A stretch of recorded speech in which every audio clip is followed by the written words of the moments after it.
Assalamualaikum warahmatullahi wabarakatuh. Perkenalkan, saya Ramadoni dari kelas MA23 C2 PDK. Pada kesempatan ini, saya akan mempresentasikan hasil telaah kritis saya untuk mata kuliah manajemen operasional lanjutan dengan topik strategi operasi di era digital, peran forecasting lanjutan, dan SQC untuk variabilitas cepat. Yang pertama ada strategi operasi di era digital.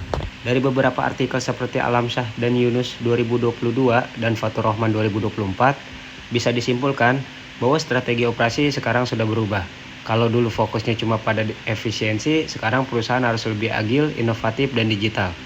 Teknologi seperti Internet of Things, Artificial Intelligence, Big Data Analytics, dan Cloud Computing menjadi kunci dalam membangun supply chain 4.0 yang cepat beradaptasi. Contohnya, pada studi kasus Schneider Electric, keberhasilan mereka bertahan di masa pandemi karena adanya digital leadership dan integrasi antar bagian perusahaan. Tapi di sisi lain, digitalisasi juga punya tantangan seperti butuh biaya besar dan kesiapan sumber daya manusia. Jadi strategi operasi modern harus bisa menyeimbangkan teknologi, proses, dan budaya organisasi supaya transformasi digital benar-benar berjalan efektif. Yang kedua ada forecasting lanjutan. Menurut Mood dan Zhang 2023-2024, penggunaan machine learning dan big data analytics bisa meningkatkan akurasi prediksi permintaan, terutama di pasar yang sangat dinamis. Model seperti LSTM dan neural network mampu mengenali pola permintaan yang sulit dideteksi metode konvensional. Namun, tidak ada satu model yang cocok untuk semua produk. Setiap model harus disesuaikan dengan karakteristik, permintaan, dan kualitas datanya. Selain teknologi, kemampuan organisasi dalam mengelola data dan mempengaruhi model juga sangat penting. Jadi, forecasting modern bukan sekadar menghitung angka, tapi juga bagaimana perusahaan memanfaatkan data untuk mengambil keputusan yang cepat dan tepat. Yang ketiga ada SQC untuk variabilitas cepat.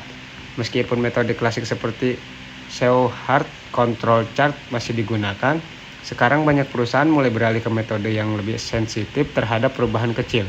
Misalnya, EWMA chart, metode ini bisa mendeteksi pergeseran proses dengan lebih cepat. Selain itu, integrasi LOT dan sistem digital membuat pengendalian kualitas bisa dilakukan secara real time. Dengan bantuan machine learning, sistem bahkan bisa memprediksi potensi cacat sebelum terjadi. Artinya, SQC di era digital bukan cuma alat pemantau, tapi sudah jadi sistem cerdas yang menjaga stabilitas dan kualitas produksi secara otomatis. Kesimpulannya, strategi operasi modern menuntut integrasi antara teknologi, proses, dan manusia. Dengan forecasting berbasis machine learning dan SQC digital, perusahaan bisa membangun rantai pasok yang lebih tangguh, efisien, dan berkelanjutan. Sekian presentasi saya.